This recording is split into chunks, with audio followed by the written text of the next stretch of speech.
നമസ്കാരം. News one middle ഈസ്റ്റിലേക്ക് സ്വാഗതം. ആദ്യം പ്രധാന വാർത്തകൾ. പന്തിരിക്കര പെൺവാണിഭ കേസിൽ പ്രതികളെ പ്രവാസി വ്യവസായി സംരക്ഷിച്ചുവെന്ന് ഫേസ്ബുക്കിൽ പോസ്റ്റിട്ടതിന് യുവാവിനെതിരെ സൈബർ കേസ്. KMCC നേതാവായ പ്രവാസി വ്യവസായിയുടെ പരാതിയെ തുടർന്ന് പോലീസ് തന്നോട് പെരുമാറിയത് തീവ്രവാദിയോടെന്ന പേരെന്ന് അറസ്റ്റിലായ ബഷീർ. ഇന്ത്യ സൗദി അറേബ്യ ഗാർഹിക തൊഴിൽ സഹകരണ കരാർ ഒപ്പുവെച്ചു. കരാറിൽ ഒപ്പുവെച്ചത് പ്രവാസികാര്യ മന്ത്രി വയലാർ രവിയും സൗദി അറേബ്യ തൊഴിൽ മന്ത്രി ആദിൽ ഫക്കീഹും. കരാർ ഗാർഹിക മേഖലയിൽ തൊഴിൽ ചെയ്യുന്നവർക്ക് വലിയ ആശ്വാസമാകുമെന്ന് പ്രതീക്ഷ. ഇളവ് കാലത്ത് പദവി ശരിയാക്കാത്തവർക്ക് ഫെബ്രുവരി 28 വരെ അവസരം നീട്ടി നൽകി. ദുബായ് ഷോപ്പിംഗ് ഫെസ്റ്റിവലിന് വർണ്ണാഭമായ തുടക്കം. ഇനിയുള്ള ഒരു മാസം ദുബായ് ലോകത്തിന്റെ ഷോപ്പിംഗ് നഗരം. ബഹ്റൈനിൽ അംഗീകാരമില്ലാതെ തൊഴിൽ ജോലി ചെയ്യുന്ന വിദേശ തൊഴിലാളികൾക്കെതിരെ നടപടികൾ ശക്തമാക്കുമെന്ന് അധികൃതർ. അനധികൃത തൊഴിലാളികളെ കണ്ടെത്താൻ അന്വേഷണം ഊർജിതമാക്കി. കഴിഞ്ഞ വർഷം മാത്രം നാടുകടത്തിയത് 7000-ലേറെ വിദേശ തൊഴിലാളികളെ. ബഹ്റൈനിൽ ഡീസൽ വില വർദ്ധിപ്പിക്കാനുള്ള സർക്കാർ തീരുമാനം മരവിപ്പിക്കണമെന്ന് പ്രധാനമന്ത്രി പ്രിൻസ് ഖലീഫ ബിൻ സൽമാൻ. പ്രധാനമന്ത്രിയുടെ തീരുമാനത്തിന് പാർലമെന്റ് അംഗങ്ങളുടെ നന്ദി പ്രകടനം. വാർത്തകൾ വിശദമായി. കോഴിക്കോട് പന്തിരിക്കര പെൺവാണിഭ കേസുമായി ബന്ധപ്പെട്ട് ഫേസ്ബുക്കിൽ കുറിപ്പെഴുതിയ യുവാവിനെ കൊയിലാണ്ടി പോലീസ് അറസ്റ്റ് ചെയ്തു. സൈബർ നിയമപ്രകാരമാണ് കുറ്റ്യാടി സ്വദേശി ബഷീർ അറസ്റ്റിലായത്. തീവ്രവാദിയോടെന്ന പോലെയാണ് പോലീസ് തന്നോട് പെരുമാറിയതെന്ന് ജാമ്യത്തിലിറങ്ങിയ ബഷീർ പറഞ്ഞു. Media one exclusive. പന്തിരിക്കര പെൺവാണിഭ കേസിലെ പ്രതികളെ ഖത്തറിൽ ഒളിവിൽ കഴിയാൻ സഹായിച്ചത് വേളം സ്വദേശിയാണെന്ന് ആരോപണമുയർന്നിരുന്നു. പ്രവാസി വ്യവസായിയായ ഇയാളെ പരോക്ഷമായി പരാമർശിച്ച് ബഷീർ ഫേസ്ബുക്കിൽ കുറിപ്പെഴുതി. ഈ കുറിപ്പ് തനിക്ക് അപമാനമുണ്ടാക്കിയെന്ന പ്രവാസി വ്യവസായിയുടെ പരാതിയുടെ അടിസ്ഥാനത്തിൽ കൊയിലാണ്ടി പോലീസ് ബഷീറിനെ അറസ്റ്റ് ചെയ്യുകയായിരുന്നു. സൈബർ നിയമത്തിലെ 66A വകുപ്പ് പ്രകാരം സ്വഭാവ ഹത്യക്കാണ് കേസ്. കൊയിലാണ്ടി കോടതിയിൽ ഹാജരാക്കിയ ബഷീറിന് മജിസ്ട്രേറ്റ് ജാമ്യം അനുവദിച്ചു. കസ്റ്റഡിയിലിരിക്കെ തീവ്രവാദിയോടെന്ന പോലെയാണ് പോലീസ് തന്നോട് പെരുമാറിയതെന്ന് ബഷീർ പറഞ്ഞു. ഇവിടുത്തെ CI ജേക്കബ് സാർ ചോദ്യം ചെയ്തു. അവർ ചോദിച്ചത് നിനക്കത് തീവ്രവാദ കേസുള്ളൊരു ബന്ധമുണ്ടോ? എൻ്റെ കംപ്ലീറ്റ് 4-5 ഫോട്ടോ എടുത്തു. എന്നോട് പറയുന്നത് തീവ്രവാദികൾക്കൊന്നും രക്ഷയില്ല മോനെ, നീ കുടുങ്ങിക്കഴിഞ്ഞു, നീ പെട്ട് കഴിഞ്ഞു എന്ന് പറഞ്ഞതാക്കി ശരിക്കും എന്നെ പേടിച്ചില്ല. അപ്പോൾ എനിക്കിപ്പോൾ സംശയമുണ്ട് ഏതോ ഒരു കേസിൽ ഞാൻ പെടാൻ പോവാണ്. ബഷീറിൻ്റെ കമ്പ്യൂട്ടറും മൊബൈൽ ഫോണും പോലീസ് പിടിച്ചെടുത്തിട്ടുണ്ട്. Media one Kozhikode. Panthirikkara sex racket കേസിലെ പ്രതികൾ ഖത്തറിൽ ഒളിവിൽ കഴിഞ്ഞ വിവരം ആദ്യം റിപ്പോർട്ട് ചെയ്തത് മീഡിയ വൺ ആയിരുന്നു. പ്രതികളെ ഖത്തറിലെത്തിച്ചതും അവർ ഖത്തറിൽ ഒളിവിൽ കഴിയുന്ന വാർത്ത പുറത്തു വന്നപ്പോൾ അവരെ തിരികെ നാട്ടിലെത്തിക്കാൻ സൗകര്യമൊരുക്കിയതും ഖത്തറിലെ KMCC നേതാവ് കൂടിയായ പ്രവാസി വ്യവസായിയായിരുന്നു. സംഭവത്തിന്റെ വിശദാംശങ്ങളുമായി ഞങ്ങളുടെ പ്രതിനിധി റമീസ് ചാത്തിയാറ ചേരുന്നു. റമീസ്, അന്ന് നടന്ന സംഭവ വികാസങ്ങൾ എന്തൊക്കെയാണ് ഒരിക്കൽ കൂടി പ്രേക്ഷകർക്കായി വിശദീകരിക്കാം? മുഹാജിർ, നവംബർ 12 വൈകുന്നേരമാണ് പന്തിരിക്കര സെക്സ് റാക്കറ്റ് കേസിലെ 3 പ്രതികൾ ദോഹയിലെ ഒരു ഫ്ലാറ്റിലുള്ളതായിട്ട് നമുക്ക് വിവരം ലഭിക്കുന്നത്. ഉടൻ തന്നെ മൻസൂറയിലുള്ള ഫ്ലാറ്റിലേക്ക് ഞങ്ങൾ വൈകുന്നേരം തന്നെ അവിടെ എത്തുമ്പോഴത്തേക്കും അവർ 3 പേരും അവിടെ നിന്ന് രക്ഷപ്പെടുകയും ചെയ്തിരുന്നു. തുടർന്ന് നടന്ന അന്വേഷണത്തിലാണ് അലി പള്ളിയത്ത് എന്ന് പറയുന്ന വ്യക്തി നമ്മുടെ അന്വേഷണത്തിലേക്ക് വരുന്നത്. അദ്ദേഹത്തിൻ്റെ കയ്യിൽ 3 പേരുടെ പാസ്പോർട്ട് ഉണ്ട് എന്ന് നമുക്കറിയാൻ കഴിഞ്ഞു. തുടർന്ന് ഉടൻ തന്നെ നമ്മൾ അലി പള്ളിയത്തിനെ ബന്ധപ്പെടുകയും ജിയ എന്ന് പറയുന്ന കമ്പനിയുടെ മുതലാളിയാണ് അദ്ദേഹം ഇവിടെ ഒരു വലിയൊരു റെൻ്റേ കാർ സർവീസ് നടത്തുന്നുണ്ട്. 3 പേരുടെ പാസ്പോർട്ട് താങ്കളുടെ കയ്യിലുണ്ടോ എന്ന ചോദ്യത്തിന് ഉണ്ടെന്ന് അദ്ദേഹം സമ്മതിക്കുകയും ചെയ്തിരുന്നു. എങ്ങനെയാണ് 3 പേരുടെ പാസ്പോർട്ട് താങ്കളുടെ കയ്യിലെത്തിയെന്ന ചോദ്യത്തിന് വളരെ വാസ്തവ വിരുദ്ധമായ മറുപടിയാണ് അദ്ദേഹം നൽകിയത്. ഈ 3 പേരും ഇദ്ദേഹത്തിൻ്റെ റെൻ്റേ കാർ സർവീസ് കമ്പനിയിലേക്ക് കാർ വാടകയ്ക്ക് എടുക്കാൻ വരികയുണ്ടായി. അങ്ങനെ 3 പേരുടെ പാസ്പോർട്ട് അദ്ദേഹം വാങ്ങി വെച്ചു എന്നാണ് ഞങ്ങളുടെ പറഞ്ഞത്. എന്നാൽ ഒരു കാറ് വാടകയ്ക്ക് എടുക്കാൻ വരുമ്പോൾ ഒരൊറ്റ ID പ്രൂഫ് മാത്രമേ ഇവിടെ വാങ്ങി വെക്കാറുള്ളൂ. ഒന്നുകിൽ ID പ്രൂഫിൻ്റെ കോപ്പിയോ അല്ലെങ്കിൽ പാസ്പോർട്ടിൻ്റെ കോപ്പിയോ വാങ്ങിയിട്ടായിരിക്കും ഒരാൾക്കൊരു കാർ നൽകുന്നത്. അപ്പോൾ 3 പേരുടെ പാസ്പോർട്ട് എങ്ങനെ വാങ്ങി വെച്ചു എന്ന ചോദ്യത്തിന് അദ്ദേഹത്തിന് മറുപടി ഉണ്ടായിരുന്നില്ല. തുടർന്ന് നമ്മൾ കൂടുതൽ അന്വേഷണം നടത്തിയപ്പോൾ അലി പള്ളിയത്ത് എന്ന് പറയുന്ന വ്യക്തിയെ കേന്ദ്രീകരിച്ച് കൂടുതൽ അന്വേഷണം നടത്തിയപ്പോഴാണ് അദ്ദേഹത്തിൻ്റെ കമ്പനി നിലനിൽക്കുന്ന കമ്പനിയുടെ വിസയിലാണ് ഈ 3 പേരിൽ 2 പേരും ദോഹയിലെത്തിയതെന്ന് അറിയാൻ കഴിഞ്ഞു. മാത്രമല്ല ഇവർ 3 പേർക്കും അവിടെ വാടകയ്ക്ക് നേരത്തെ പറയപ്പെട്ട മൻസൂറിലുള്ള ഫ്ലാറ്റിലേക്ക് താമസിക്കാനുള്ള സൗകര്യം ഉണ്ടാക്കി കൊടുത്തത് അലി പള്ളിയത്തിൻ്റെ നേതൃത്വത്തിലായിരുന്നു. ഈ 3 പേരെയും നവംബർ 13 വൈകുന്നേരം ദോഹയിൽ നിന്ന് കയറ്റി വിടുന്നത് വരെ ഇവർക്ക് 3 പേർക്കും വേണ്ട വളരെ സുരക്ഷിതമായിട്ടുള്ള താവളമൊരുക്കിയതും അലി പള്ളിയത്തിൻ്റെ നേതൃത്വത്തിലായിരുന്നു. മാത്രമല്ല ഇവർ 3 പേർക്കുമുള്ള ടിക്കറ്റും മടക്കയാത്രയ്ക്കുള്ള ടിക്കറ്റും ഇദ്ദേഹത്തിൻ്റെ നേതൃത്വത്തിലാണ് എടുത്തിരുന്നത്. അങ്ങനെ ഈ 3 പേർക്കും ദോഹയിൽ വേണ്ട മുഴുവൻ സംവിധാനങ്ങളും സൗകര്യങ്ങളും ഒരുക്കിയ ഒരു വ്യക്തിയാണ് അലി പള്ളിയത്ത് എന്നാണ് നമ്മുടെ പ്രാഥമിക അന്വേഷണത്തിൽ മനസ്സിലായ കാര്യം. മുഹാജിർ. നന്ദി റമീസ്. പന്തിരിക്കര സെക്സ് റാക്കറ്റിലെ പ്രതികൾ ഖത്തറിലേക്ക് കടന്നതിന് കൂടുതൽ ദുരൂഹതയുണ്ട് എന്ന് വ്യക്തമാവുകയാണ്. വിവരങ്ങൾ നൽകുകയായിരുന്നു ഖത്തറിൽ നിന്നും റമീസ് ചാത്തിയാറ. മറ്റൊരു വാർത്തയിലേക്ക്. ബഹ്റൈനിൽ റെസിഡന്റ് പെർമിറ്റും അംഗീകൃത തൊഴിൽ രേഖകളും ഇല്ലാതെ ജോലി ചെയ്യുന്ന വിദേശ തൊഴിലാളികൾക്കെതിരെയുള്ള നടപടികൾ ശക്തമാക്കുമെന്ന് അധികൃതർ അറിയിച്ചു. ഇതിനായുള്ള അന്വേഷണം രാജ്യത്ത് ഊർജിതപ്പെടുത്തി. കഴിഞ്ഞ വർഷം 7000-ലേറെ വിദേശ തൊഴിലാളികളെയാണ് നാടുകടത്തിയത്. അനധികൃത തൊഴിലാളികളെ കണ്ടെത്തുന്നതിനും അവർക്കെതിരെയുള്ള നിയമ നടപടി സ്വീകരിക്കുന്നതിനുമുള്ള ശ്രമങ്ങൾ ബഹ്റൈനിൽ ശക്തമാക്കി. രാജ്യത്ത് അനധികൃത തൊഴിലാളികളെ കണ്ടെത്തുവാനുള്ള അന്വേഷണം ലേബർ മാർക്കറ്റ് റെഗുലേറ്ററി അതോറിറ്റി എന്ന ഔദ്യോഗിക ഏജൻസിയുടെ കീഴിലാണ് ശക്തമാക്കുന്നത്. 2013 വർഷത്തിലെ സ്ഥിതിവിവരക്കണക്കുകൾ അനുസരിച്ച് 7346 അനധികൃത വിദേശ തൊഴിലാളികളെ നാടുകടത്തിയതായി നാഷണാലിറ്റി, പാസ്പോർട്ട്സ് ആൻഡ് റെസിഡന്റ് വിഭാഗത്തിലെ ports and investigation assistant under secretary അറിയിച്ചു. പ്രത്യേക കോടതിയുടെ ഉത്തരവ് പ്രകാരമാണ് അനധികൃത തൊഴിലാളികളെ അവരവരുടെ നാടുകളിലേക്ക് തിരിച്ചയച്ചത്. ഇതിൽ 2114 പേരെ കഴിഞ്ഞ 3 മാസത്തിനിടയിലാണ് തിരിച്ചയച്ചത്. നിയമലംഘകരെ കണ്ടെത്തുന്നതിനുള്ള ശക്തമായ നടപടികളുമായി മുന്നോട്ടു പോകുമെന്നും അസിസ്റ്റന്റ് അണ്ടർ സെക്രട്ടറി വ്യക്തമാക്കി. Media 1 Bahrain. കുവൈത്തിൽ വീണ്ടും വ്യാപക വാഹന പരിശോധന. ഗതാഗത നിയമലംഘനങ്ങളുടെ പേരിൽ 12 മണിക്കൂറിനുള്ളിൽ പിഴ ചുമത്തപ്പെട്ടത് 3073 പേർക്ക്. വാഹന പരിശോധനയ്ക്ക് ട്രാഫിക് പോലീസിന് പുറമെ മിലിറ്ററിയുടെ സേവനവും ലഭ്യമാക്കി. പരിശോധനകൾ സജീവമാക്കുമെന്ന് ട്രാഫിക് മേധാവി മുന്നറിയിപ്പ് നൽകിയിട്ടുണ്ട്. പുതുവർഷത്തിലെ ആദ്യ ദിനത്തിൽ തന്നെ വൻ സന്നാഹങ്ങളുമായാണ് ഗതാഗത വകുപ്പ് പരിശോധനയ്ക്കിറങ്ങിയത്. രാജ്യത്തിന്റെ വിവിധ ഭാഗങ്ങളിൽ നടന്ന പരിശോധനകളിൽ ട്രാഫിക് ഇൻസ്പെക്ടർമാർക്ക് പുറമെ മിലിറ്ററി ഉദ്യോഗസ്ഥരും മുനിസിപ്പൽ അധികൃതരും പങ്കുചേർന്നു. അറേബ്യൻ ഗൾഫ് സ്ട്രീറ്റ്, വഫറ, സാൽമിയ, ജുലൈയ, സുബ്ബിയ പ്രദേശങ്ങൾ കേന്ദ്രീകരിച്ചു നടത്തിയ ക്യാമ്പയിനിൽ 3500ഓളം നിയമലംഘനങ്ങൾ കണ്ടെത്തുകയും 200 പേരെ അറസ്റ്റ് ചെയ്യുകയും ചെയ്തു. 340 വാഹനങ്ങൾ പിടിച്ചെടുത്തിട്ടുമുണ്ട്. പരിശോധനാ ക്യാമ്പയിന്റെ ഭാഗമായി ഫാം ഹൌസുകൾ, പർണശാലകൾ എന്നിവിടങ്ങളിൽ കേന്ദ്രീകരിച്ചും വ്യാപകമായ തെരച്ചിൽ നടന്നു. മദ്യപാനം, മയക്കുമരുന്ന് ഉപയോഗം എന്നീ കുറ്റങ്ങളുടെ പേരിൽ സ്ത്രീകളടക്കം 150 പേരെ അറസ്റ്റ് ചെയ്ത പോലീസ് 33ഓളം കൗമാരക്കാരെയും വിവിധ നിയമലംഘനങ്ങളുടെ പേരിൽ പിടികൂടിയിട്ടുണ്ട്. വാഹന പരിശോധനയ്ക്ക് പലയിടങ്ങളിലും traffic assistant under secretary Abdul Fattah Ali നേരിട്ട് നേതൃത്വം നൽകി. വരും ദിവസങ്ങളിൽ കുവൈത്തിന്റെ വിവിധ ഭാഗങ്ങളിൽ പരിശോധനാ ക്യാമ്പയിനുകൾ ഉണ്ടാകുമെന്ന് അദ്ദേഹം സൂചന നൽകി. പുതുവർഷത്തിലെ ആദ്യ ദിനത്തിൽ തന്നെ പരിശോധനകൾ സജീവമായതോടെ കഴിഞ്ഞ ഏപ്രിൽ മെയ് മാസങ്ങളിൽ നിലനിന്ന ഭീകരാവസ്ഥ തിരിച്ചുവരുമോ എന്ന ആശങ്കയിലാണ് കുവൈത്തിലെ പ്രവാസികൾ. Media 1 Kuwait city. ബഹ്റൈനിൽ ജനുവരി 15 മുതൽ ഡീസൽ വില വർദ്ധിപ്പിക്കാനുള്ള സർക്കാർ തീരുമാനം മരവിപ്പിക്കാൻ പ്രധാനമന്ത്രി prince Khalifa bin Salman Al Khalifa നിർദ്ദേശം നൽകി. കഴിഞ്ഞ ദിവസം പൊടുന്നനെ പാർലമെന്റിലെത്തിയ അദ്ദേഹം ഡീസൽ വില മാറ്റത്തിനെതിരെ പാർലമെന്റിന്റെ ആവശ്യം കണക്കിലെടുക്കുകയും തീരുമാനം മരവിപ്പിക്കുകയുമായിരുന്നു. പ്രധാനമന്ത്രിയുടെ തീരുമാനത്തിന് പാർലമെന്റ് അംഗങ്ങൾ പ്രത്യേകം നന്ദി അറിയിച്ചു.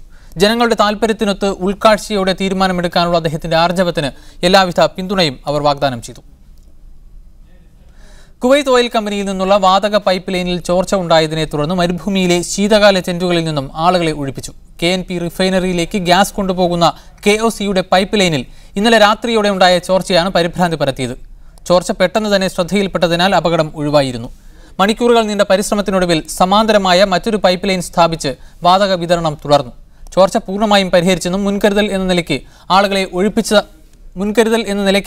ആളുകളെ ഒഴിപ്പിച്ചതെന്നും പബ്ലിക് എയർമെന്റ് അതോറിറ്റി അറിയിച്ചു.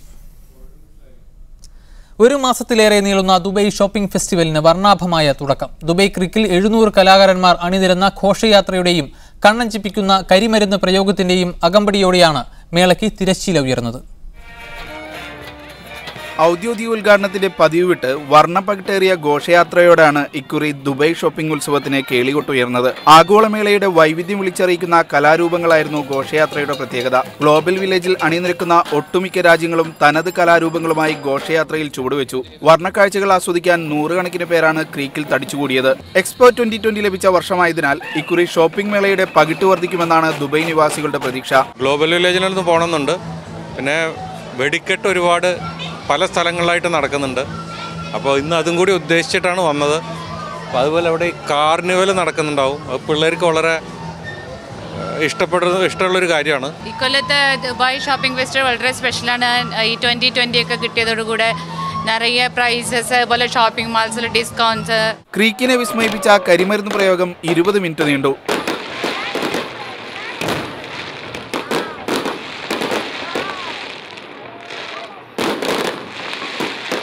ദുബൈയിൽ ഇനി വിപണി വിസ്മയത്തിന്റെ 32 രാപ്പകലുകൾ.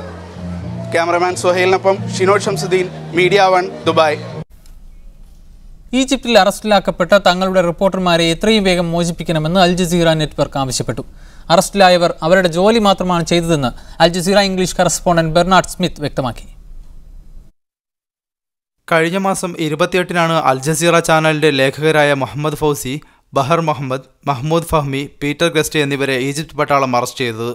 മുസ്ലിം ബ്രദർഹുഡ് എന്ന സംഘടനയുമായി ബന്ധമാരോപിച്ചാണ് 4 പേരെ മാരിറ്റ് ഹോട്ടലിൽ നിന്ന് പട്ടാളം പിടികൂടിയത്. മതിയായ ലൈസൻസോ അംഗീകാരമോ ഇല്ലാതെയാണ് അൽ ജസീറ ഈജിപ്തിൽ പ്രക്ഷേപണം നടത്തിയതെന്ന് ഈജിപ്ത് ആഭ്യന്തര മന്ത്രാലയം വ്യക്തമാക്കി. എന്നാൽ പിടിക്കപ്പെട്ടവർ അവരുടെ ജോലി ചെയ്യുക മാത്രമാണ് ചെയ്തതെന്നും അടിയന്തരമായി അവരെ മോചിപ്പിക്കണമെന്നും Al Jazeera English correspondent Bernard Smith ആവശ്യപ്പെട്ടു. We would like our colleagues to be released immediately from custody in Cairo. They are journalists simply doing their job in Egypt, reporting on a variety of stories from Egypt, reporting. Arrest ചെയ്ത 4 പേരിൽ ഫൗസിയെ മാത്രം പട്ടാളം കഴിഞ്ഞ ദിവസം മോചിപ്പിച്ചിരുന്നു. Egypt സർക്കാരിന്റെ നടപടിക്കെതിരെ ശക്തമായ പ്രതിഷേധം രൂപപ്പെടണമെന്നും സ്മിത്ത് കൂട്ടിച്ചേർത്തു. Rameez Chathiyara, media 1, Doha. Saudi അറേബ്യയിൽ നിതാഖാത്ത് ഇളവ് കാലത്ത് പദവി ശരിപ്പെടുത്താൻ അപേക്ഷ സമർപ്പിച്ച് വിവിധ കാരണങ്ങളാൽ രേഖ ശരിപ്പെടുത്താൻ കഴിയാത്തവർക്ക് ഫെബ്രുവരി 28 വരെ അവസരം നൽകാൻ ആഭ്യന്തര മന്ത്രാലയം അനുവാദം നൽകി. ഇത് സംബന്ധിച്ച് തൊഴിൽ മന്ത്രാലയത്തിനും പാസ്പോർട്ട് വിഭാഗത്തിനും ആഭ്യന്തരമന്ത്രി അമീർ മുഹമ്മദ് ബിൻ നായിഫ് നിർദ്ദേശം നൽകി. കഴിഞ്ഞ ഏപ്രിൽ 6 മുതൽ നവംബർ 3 വരെയുള്ള കാലയളവിൽ രേഖകൾ സമർപ്പിച്ചവർക്ക് ഇതിന്റെ പ്രയോജനം ലഭിക്കും. ഇന്ത്യക്കാരടക്കം നിരവധി പ്രവാസികൾക്ക് പുതിയ തീരുമാനം പ്രയോജനപ്പെടും. വിശദാംശങ്ങളുമായി ഞങ്ങളുടെ പ്രതിനിധി റബീഹ് മുഹമ്മദ് ചേരുന്നു റിയാദിൽ നിന്നും. റബീഹ്, എന്തൊക്കെയാണ് ഈ വാർത്തയുടെ വിശദാംശങ്ങൾ? ഏറെ ഇന്ത്യക്കാരെ പ്രവാസികൾക്കേറെ ഗുണം ചെയ്യുന്ന ഒരു തീരുമാനമാണ് ഇപ്പോൾ സൗദി ഗവൺമെന്റിന്റെ ഭാഗത്തു നിന്നും ഉണ്ടായിരിക്കുന്നത്. മുഹാജിർ, നിരവധി കാരണങ്ങളാൽ പല ഇന്ത്യക്കാരടക്കം പല രാജ്യത്തു നിന്നുള്ള പ്രവാസികൾക്കും തങ്ങളുടെ രേഖകൾ ഇളവ് കാലത്ത് ശരിപ്പെടുത്താൻ സാധിച്ചിരുന്നില്ല. അത്തരത്തിലുള്ള ആയിരക്കണക്കിന് വരുന്ന പ്രവാസികൾക്കാണ് സൗദി ഗവൺമെന്റിന്റെ ഈ പുതിയ തീരുമാനം വഴി പ്രയോജനം ലഭിക്കുക. ഏപ്രിൽ 6 മുതൽ നവംബർ 3 വരെയായിരുന്നു ഇളവ് കാലം. ആ സമയത്ത് പല ആളുകളും ഇത് ഇനിയും നീട്ടിക്കിട്ടും എന്നുള്ള പ്രതീക്ഷയിൽ അവസാനത്തേക്ക് അപേക്ഷ രേഖപ്പെടുത്തുന്നത് അവസാനം വരെ കാത്തു നിന്നിരുന്നു. അവർക്ക് അവസാനത്തിൽ ഇളവ് കാലം നീട്ടാത്തതിനാൽ പലരും പ്രയാസപ്പെട്ട് ഇപ്പോഴും സൗദി അറേബ്യയുടെ വിവിധ ഭാഗങ്ങളിൽ പ്രയാസപ്പെട്ട് കഴിയുന്നുണ്ട്. അവർക്കൊക്കെ ഉള്ള ഒരു അവസരമായിട്ടാണ് ഇതിനെ കാണുന്നത്. പ്രത്യേകിച്ച് പ്രവാസികളോട് സൗദി സർക്കാർ കാണിക്കുന്ന നയത്തിന്റെ അല്ലെങ്കിൽ അവരോട് ഏറ്റവും ഉദാരമായ ഒരു സമീപനത്തിന്റെ അടുത്തൊരു ഭാഗം കൂടിയാണ് ഈ ഒരു മിനി ഇളവ് കാലം എന്ന് പറയാവുന്ന രീതിയിലുള്ള പുതിയ തീരുമാനം ഇന്ന് സൗദി ഗവൺമെന്റ് സ്വീകരിച്ചിരിക്കുന്നത്. തന്നെ അപേക്ഷ സമർപ്പിച്ചവർക്ക് പാസ്പോർട്ട് വിഭാഗവും അതുപോലെ തന്നെ തൊഴിൽ ആഭ്യന്തര മന്ത്രാലയങ്ങളെല്ലാം തന്നെ രേഖ ശരിപ്പെടുത്താൻ അപേക്ഷിച്ചവരെ നാട് കടത്തുകയോ അറസ്റ്റ് ചെയ്ത് നാട് കടത്തുന്നതിൽ നിന്ന് ഒഴിവാക്കിയിരുന്നു. അതിന്റെ ഒരു തുടർച്ചയാണ് ഇന്ന് ഇപ്പോൾ ആഭ്യന്തരമന്ത്രി അമീർ മുഹമ്മദ് ബിൻ നായിഫിന്റെ പുതിയ തീരുമാനത്തിന് പിന്നിൽ നമുക്ക് പറയാൻ കഴിയും. നന്ദി റബീ, വിവരങ്ങൾ നൽകിയതിന്. ഇസ്രയേൽ ഫലസ്തീൻ സമാധാന ചർച്ചകൾക്കായി US വിദേശകാര്യ സെക്രട്ടറി ജോൺ കെറി വീണ്ടും ഇസ്രയേലിലെത്തി. സമാധാന ചർച്ചകളുമായി ബന്ധപ്പെട്ട തന്റെ 10ാമത് സന്ദർശനമാണ് കെറി നടത്തുന്നത്. 1967 യുദ്ധത്തിന് മുമ്പുള്ള അതിർത്തികളോട് കൂടിയ ഫലസ്തീൻ രാഷ്ട്ര രൂപീകരണം സംബന്ധിച്ച ഒത്തുതീർപ്പുകൾക്കുള്ള മാർഗരേഖകൾ രൂപീകരിക്കുകയാണ് ഇക്കുറി കെറിയുടെ ലക്ഷ്യം. എന്നാൽ ഇത് സംബന്ധിച്ച് രൂക്ഷമായ അഭിപ്രായ ഭിന്നതകളാണ് ഇസ്രയേലിലുള്ളത്. മാത്രമല്ല, ജോർദാൻ താഴ്വര കൂടി ഇസ്രായേലിലേക്ക് കൂട്ടിച്ചേർക്കാൻ ഉദ്ദേശിച്ച് ഇസ്രായേൽ പാർലമെന്റിൽ വരാൻ പോകുന്ന നിയമനിർമ്മാണവും കുടിയേറ്റ വ്യാപനവും ഫലസ്തീനിലും സമാധാന ചർച്ചകളുടെ ഫലപ്രാപ്തിയെ സംബന്ധിച്ച് ആശങ്ക ഉയർത്തിയിട്ടുണ്ട്. കുവൈത്തിൽ പുതുവർഷ ആരംഭത്തോടെ വൻ മയക്കുമരുന്ന് വേട്ട. കബദിലെ ഒരു ഫാം ഹൗസിൽ വെച്ചാണ് 5 ലക്ഷം മയക്കുമരുന്ന് ഗുളികകൾ പോലീസ് കണ്ടെത്തിയത്. രഹസ്യ വിവരത്തെ തുടർന്ന് നടത്തിയ പരിശോധനയിൽ ഗുളികകൾക്ക് പുറമെ വെടിയുണ്ടകളും തോക്കും അധികൃതർ കണ്ടെടുത്തു. പരിശോധനയ്ക്കിടയിൽ വാഹനത്തിൽ കയറി രക്ഷപ്പെട്ട 2 സ്വദേശികൾക്കായി പോലീസ് അന്വേഷണം ആരംഭിച്ചു. വിമാനത്താവളത്തിലെ കാർഗോ വിഭാഗത്തിലെത്തിയ പാഴ്സലിൽ നിന്ന് ചോക്ലേറ്റ് രൂപത്തിലുള്ള മയക്കുമരുന്ന് കണ്ടെത്തിയതിനെ തുടർന്ന് പാഴ്സൽ സ്വീകരിക്കാനെത്തിയ സ്വദേശിയെ അധികൃതർ അറസ്റ്റ് ചെയ്തു. 2013 2,80,000 പ്രവാസികൾ ഖത്തറിലെത്തിയതായി ഔദ്യോഗിക കണക്കുകൾ. കഴിഞ്ഞ ദിവസം പുറത്തിറക്കിയ ജനസംഖ്യാ രേഖയിലാണ് ഇത് സംബന്ധിച്ച കണക്കുകളുള്ളത്.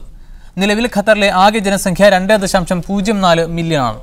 കഴിഞ്ഞ വർഷത്തെ അപേക്ഷിച്ച് 10% വർധനവാണ് 2013 ഉണ്ടായത്. മസ്കത്തിലെ ഇബ്രയ്ക്ക് സമീപം 3 മലയാളി കുടുംബങ്ങൾ സഞ്ചരിച്ച വാഹനം അപകടത്തിൽപ്പെട്ട് 3 കുട്ടികൾ മരിച്ചു.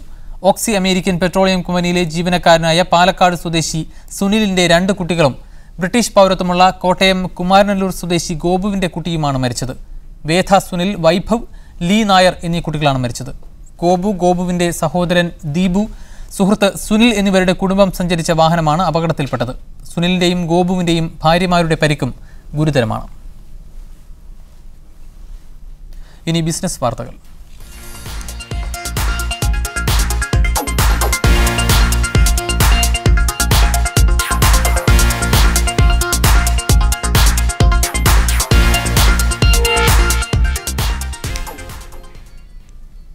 ഹലാൽ ഭക്ഷ്യോൽപ്പന്നങ്ങൾക്ക് വിപണിയിൽ വൻ മുന്നേറ്റം. ഈ മേഖലയുമായി ബന്ധപ്പെട്ട ബ്രാൻഡുകൾക്ക് അറബ് മേഖലയിലും പുറത്തും സ്വീകാര്യത വർദ്ധിക്കുകയാണെന്നാണ് സർവേ റിപ്പോർട്ടുകൾ വെളിപ്പെടുത്തുന്നത്. കൂടുതൽ ബ്രാൻഡുകൾ ഈ രംഗത്തേക്ക് കടന്നുവരുന്നുവെന്നതും ശ്രദ്ധേയമാണ്. ഹലാൽ ഉൽപ്പന്ന വ്യവസായ മേഖലയിൽ ഇത് എല്ലാം കൊണ്ടും സജീവ നാളുകളാണ്. ലോകത്തുടനീളം ഇത് പ്രകടമാണെന്നും വിദഗ്ധർ വ്യക്തമാക്കുന്നു. രണ്ടാമത് ഹലാൽ പശ്ചിമേഷ്യ പ്രദർശനം അടുത്തിടെ ഷാർജയിൽ വിജയകരമായി പൂർത്തിയായി. മുൻ വർഷത്തേക്കാൾ കമ്പനികളുടെ പങ്കാളിത്തത്തിൽ 25% വർധനയാണുണ്ടായത്. ഹലാൽ വാണിജ്യ മേഖലയ്ക്ക് UAE വലിയ പ്രാധാന്യമാണ് ഇപ്പോൾ നൽകി വരുന്നത്. ഇസ്ലാമിക സമ്പദ്ഘടനയുടെ ആസ്ഥാനമായി UAE മാറിയതോടെ ഹലാൽ വ്യവസായ രംഗത്തും പുത്തനുണർവ് പ്രകടമാണ്. ലോകത്തിന്റെ പല ഭാഗങ്ങളിൽ പ്രവർത്തിക്കുന്ന ഹലാൽ സംരംഭകരുടെ ഒത്തുചേരൽ കൂടിയായിരുന്നു ഷാർജയിൽ നടന്നത്. മലേഷ്യയും UAEയും തമ്മിൽ ഹലാൽ വ്യവസായ രംഗത്ത് പുതിയ സഹകരണ കരാറുകൾക്കും മേള രൂപം നൽകി. 2012 ഗൾഫ് മേഖലയിൽ മാത്രം $83 ബില്യൺ ഹലാൽ ഉൽപ്പന്ന വ്യാപാരമാണ് നടന്നത്. സൗദി, UAE, ബഹ്റൈൻ എന്നീ രാജ്യങ്ങളാണ് കൂടുതൽ മികച്ച പ്രകടനം നടത്തിയത്. ഹലാൽ ഉൽപ്പന്നങ്ങൾക്ക് ഊന്നൽ നൽകുന്ന ഇടത്തരം സംരംഭകർക്ക് ആവശ്യമായ സഹായം നൽകാനും ഈ രാജ്യങ്ങൾ ഇപ്പോൾ മുൻപന്തിയിലാണ്. Media 1 Dubai. ഇനി ഇന്നത്തെ സ്വർണ്ണവിലയും വിനിമയ നിരക്കും.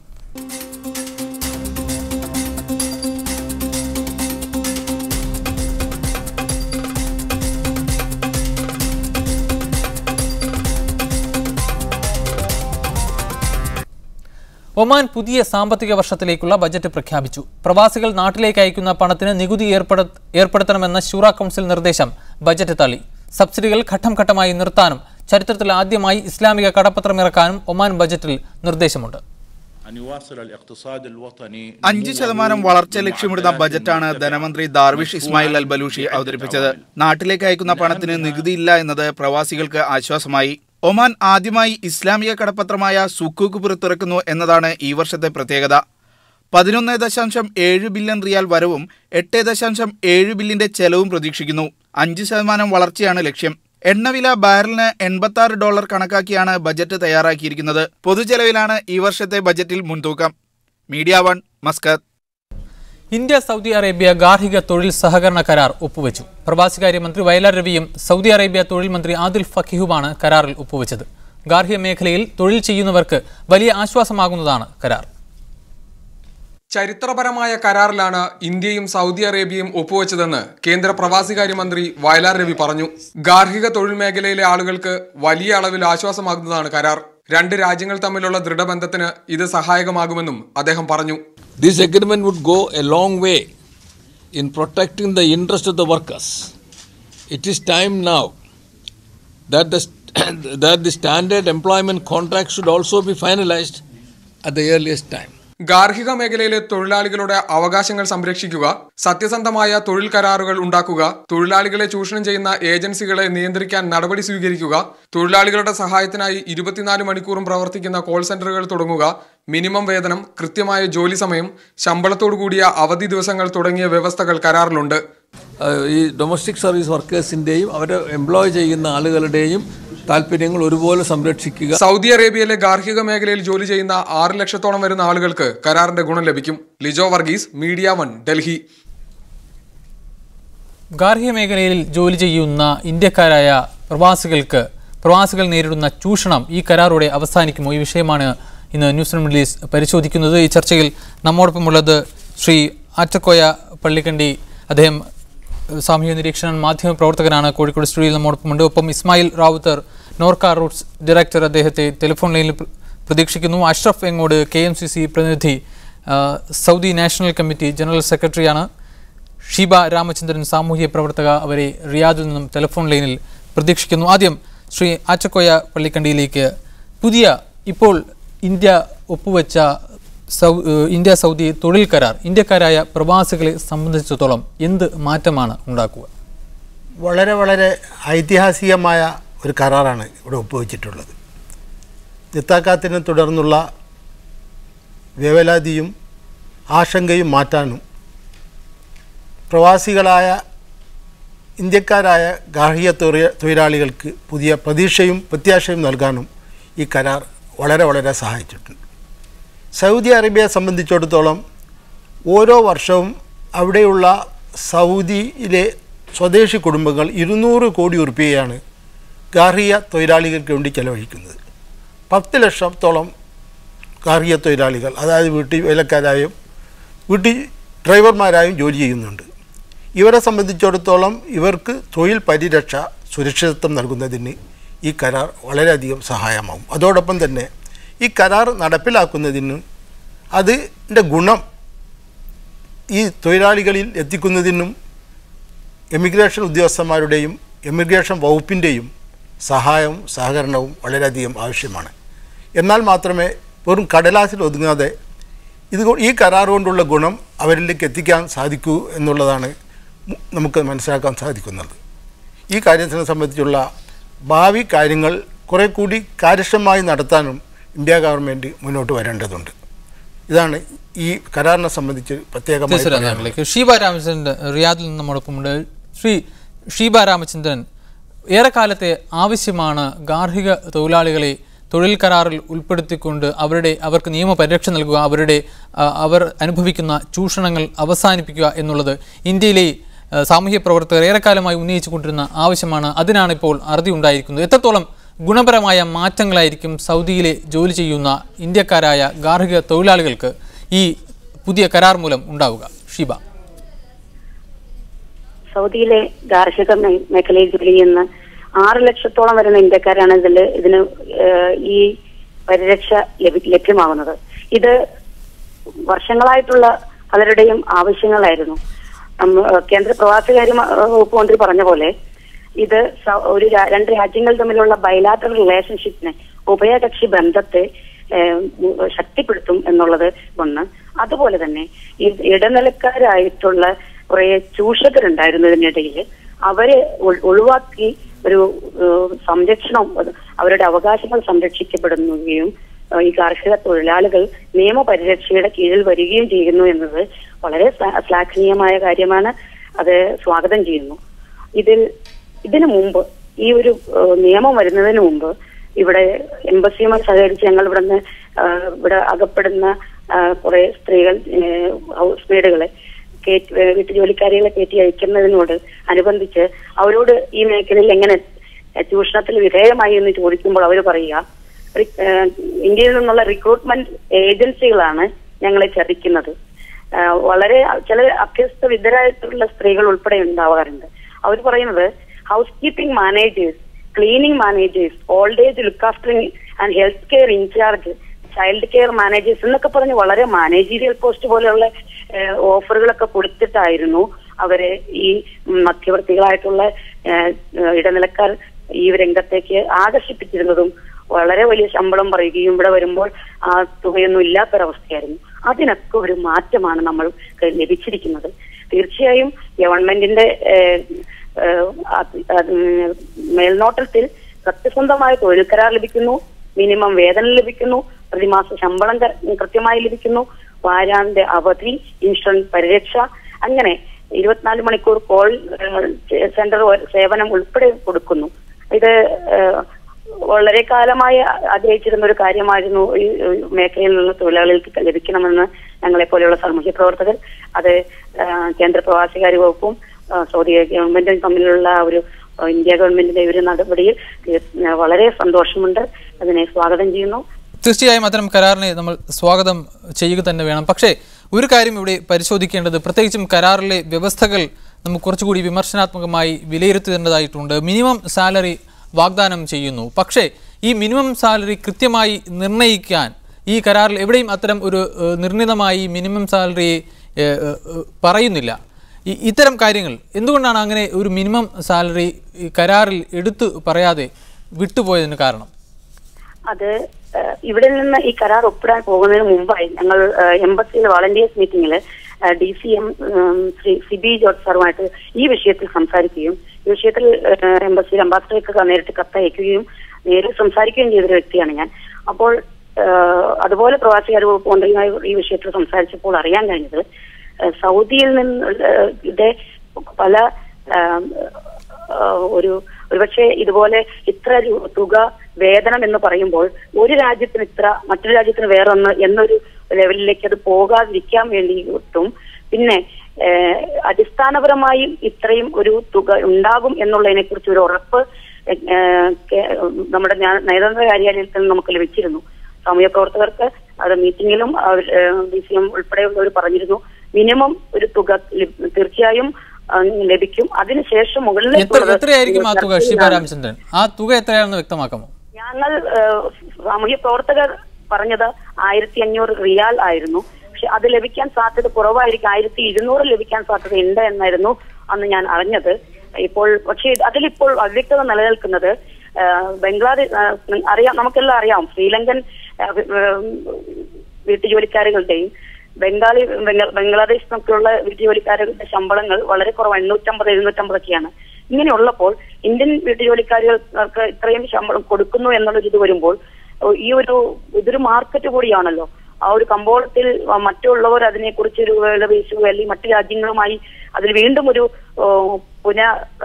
വിചിന്തനത്തിനൊരു സാധ്യത ഇല്ലാതെയാക്കുന്നതിന് അതുകൊണ്ട് തന്നെ ശ്രീമതി രാമചന്ദ്രൻ ഈ ചോദ്യം ഞാനിവിടെ ഉന്നയിച്ചത്. ഇപ്പോൾ അഷ്റഫ് എങ്ങോട്ട് നമ്മോടൊപ്പം ഉണ്ട്. KMCC Saudi national committee general സെക്രട്ടറിയാണ് അദ്ദേഹം. ശ്രീ അഷ്റഫ്, ഇപ്പോൾ ഉന്നയിച്ച പ്രശ്നം തന്നെയാണ് താങ്കളോട് ചോദിക്കുന്നത്. മിനിമം വേതനത്തിന്റെ കാര്യത്തിൽ ഒരു നിർണിതമായ ധാരണയിലേക്ക് എത്തിപ്പെടാൻ ഈ കരാറിൽ സാധിച്ചിട്ടില്ല. ഷീബ രാമചന്ദ്രൻ ഇപ്പോൾ സൂചിപ്പിച്ചതുപോലെ മറ്റ് അവികസിത ദരിദ്ര രാഷ്ട്രങ്ങളിലെ കുറഞ്ഞ വേതനം മതിയാവുന്ന രാഷ്ട്രങ്ങളിലെ തൊഴിലാളികളുമായി തുലനം ചെയ്യുന്ന രീതിയിലുള്ള ഒരു മിനിമം വേതനത്തിലേക്ക് ഇന്ത്യയിലെ തൊഴിലാളികളെയും കൊണ്ടെത്തിക്കുന്ന രീതിയിലുള്ള ഒരു കോംപ്രമൈസിലേക്ക് ഇന്ത്യ ഈ കരാറിലൂടെ വഴങ്ങിയിരിക്കുന്നു എന്നൊരു നിരീക്ഷണമുണ്ട്. താങ്കൾ എന്ന് പറയുന്നു. തീർച്ചയായും ഈ കരാർ ചരിത്രപരമായ ഒരു കരാറാണ്. ഇന്ത്യയും സൗദിയും തമ്മിലുള്ള നയതന്ത്ര ബന്ധത്തിൽ ഈ കരാർ വലിയൊരു വഴിത്തിരിവാകുമെന്ന കാര്യം തീർച്ചയാണ്. 40 വർഷത്തെ ഇരു രാജ്യങ്ങളുമുള്ള ബന്ധത്തിനിടയിൽ തൊഴിൽ രംഗത്തെ ആദ്യ കരാറാണിത്. ഇക്കാലം അത്രയും ഗാർഹിക രംഗത്തെ തൊഴിലാളികൾ വ്യക്തമായ തൊഴിൽ കരാറില്ലാതെയാണ് സൗദിയിലേക്ക് ജോലിക്ക് എത്തിയിരുന്നത്. ഈ കരാർ ഒപ്പിട്ടതോടുകൂടി ഇനി മുതൽ എംപ്ലോയർ ഗാർഹിക തൊഴിലാളികളുമായുള്ള നിബന്ധനകൾക്കനുസരിച്ച് തൊഴിൽ കരാറിൽ ഒപ്പിട്ട ശേഷം മാത്രമേ വിസ സ്റ്റാമ്പ് ചെയ്യുകയുള്ളൂ. ഈ നിയമം കർശനമായി പാലിക്കപ്പെടുമെന്ന് തന്നെയാണ് ഇന്ത്യൻ എംബസി അധികൃതരിൽ നിന്ന് നമുക്ക് ലഭ്യമായ വിവരം. ഇനി വരാനിരിക്കുന്നവർക്ക് മാത്രമല്ല ഇതിന്റെ ഗുണം. ഇപ്പോഴുള്ള സൗദിയിൽ കഴിയുന്ന ഗാർഹിക തൊഴിലാളികൾക്കും ഈ കരാറിന്റെ പ്രയോജനം ക്രമേണ ലഭിക്കുമെന്നാണ് അറിയാൻ കഴിഞ്ഞത്. ഇപ്പോഴുള്ള സൗദിയിൽ നിലവിലുള്ളവർ അവധിക്ക് നാട്ടിൽ നിന്ന് വന്ന് തിരിച്ചു പോകുന്ന സമയത്ത് പുതിയ തൊഴിൽ കരാറിൽ ഒപ്പിട്ട ശേഷം മാത്രമേ മടങ്ങി വരാനൊക്കൂ എന്നതാണ് ഈ കരാറിന്റെ പ്രത്യേകത. സൗദിയിലെ Indian embassy chief of mission Malayali കൂടിയായ ബഹുമാനപ്പെട്ട സിബി ജോർജ് ഇക്കാര്യത്തെ കുറിച്ച് വ്യക്തമായ ഒരു ധാരണ നൽകിയിട്ടുണ്ട്. കരാറിന്റെ ഭാഗമായി നേരത്തെ സാറ് ചോദിച്ചതുപോലെ തൊഴിലാളികളുടെ ശമ്പളവും മറ്റാനുകൂല്യങ്ങളും അതിന്റെ അടിസ്ഥാന ശമ്പളവുമൊക്കെ നിർണയിക്കുന്നത് ഒരു ടെക്നിക്കൽ കമ്മിറ്റി, ഇതിനു വേണ്ടിയുള്ള ഒരു ടെക്നിക്കൽ കമ്മിറ്റി രൂപീകരിച്ചിട്ടുണ്ട്. ഈ ടെക്നിക്കൽ കമ്മിറ്റിയുടെ ചർച്ചയ്ക്ക് ശേഷം മാത്രമായിരിക്കും അടിസ്ഥാന ശമ്പളത്തെക്കുറിച്ച് ഉള്ള ഒരു ധാരണയുണ്ടാവുക. മറ്റുള്ള ആനുകൂല്യങ്ങളെ കുറിച്ചുള്ള ഒരു ധാരണയും എന്നതിന് ശേഷം മാത്രമാണ് തീരുമാനിക്കുക എന്നാണ് അറിയാൻ സാധിച്ചിട്ടുള്ളത്. കരാർ ഒപ്പിടുന്നതോടെ ഈ കമ്മിറ്റിയുടെ വരവ് ഏകദേശം ഈ മാസം തന്നെ ഉണ്ടാകുമെന്നാണ് മനസ്സിലാക്കാൻ സാധിക്കുന്നത്. കരാറിൽ